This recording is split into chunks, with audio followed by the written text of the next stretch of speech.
Clip number 132، اس میں آپ انشاءاللہ قرآن پاک کی سورہ آل عمران کی آیت نمبر 103 سے 104 کی تلاوت، ترجمہ اور تفسیر قرآن صراط الجنان سنیں گے۔ بسم اللہ الرحمن الرحیم۔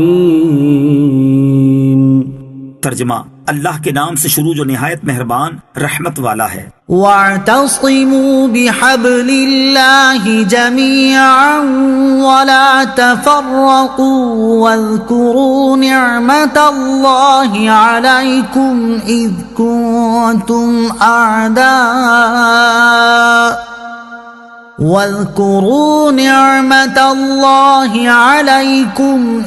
كُنتُمْ أَعْدَاءً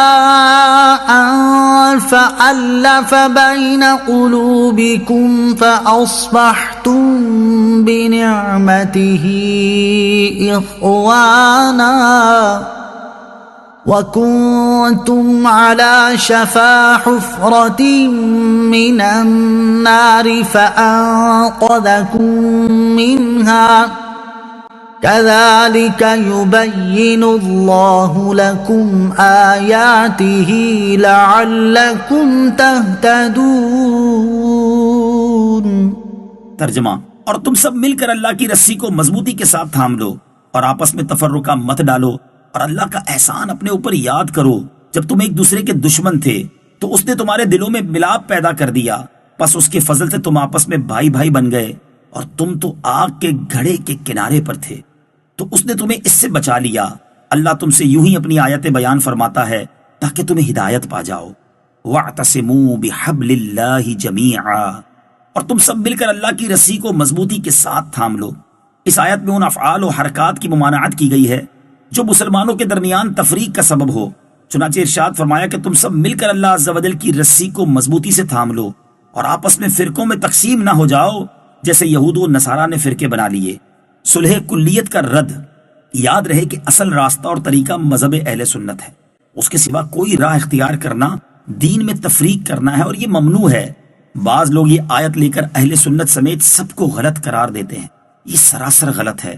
حکم یہ ہے کہ جس طریقے پر مسلمان چلتے آ رہے ہیں، جو صحابہ سے جاری ہے اور سنت سے ثابت ہے، اس سے نہ ہٹو۔ اہل سنت و جماعت تو سنت رسول صلی اللہ تعالیٰ علیہ وسلم اور جماعت صحابہ کے طریقے پر چلتے آ رہے ہیں، تو سمجھایا تو ان لوگوں کو جائے گا جو اس سے ہٹے، نہ کہ اصل طریقے پر چلنے والوں کو کہا جائے گا کہ تم اپنا طریقہ چھوڑ دو۔ یہ تو ایسے ہی ہے کہ جیسے خاندان اتفاق و اتحاد کے ساتھ صحیح اصولوں پر زندگی گزار رہا ہو، ان میں سے ایک فرد غلط راہ اختیار کر کے انتشار پیدا کرے تو اس جدا ہونے والے کو سمجھایا جائے گا، نہ کہ خاندان والوں کو بھی اتحاد ختم کر کے غلط راہ چلنے کا کہنا شروع کر دیا جائے۔ بعین ہی یہی صورتحال اہل سنت اور دوسرے فرقوں کی ہے۔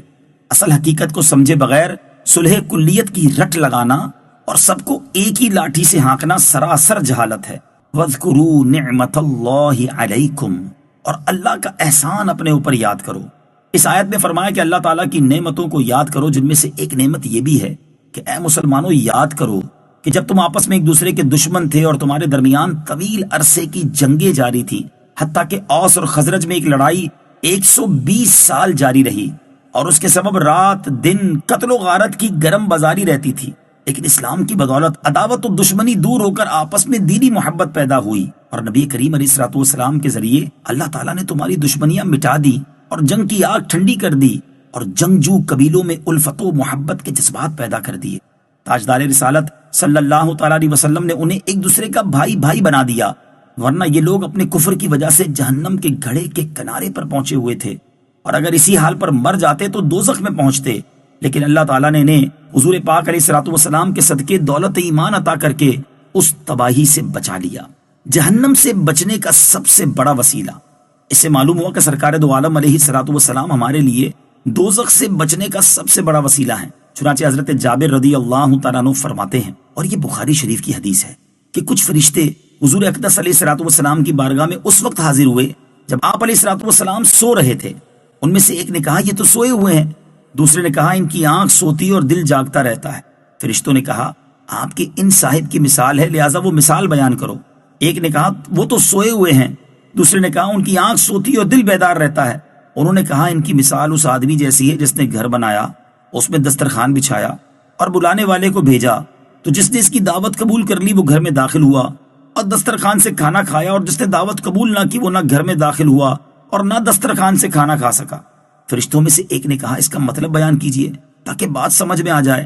ان میں سے ایک نے کہا یہ تو سو رہے ہیں، دوسرے نے کہا ان کی آنکھ سوتی اور دل بیدار رہتا ہے۔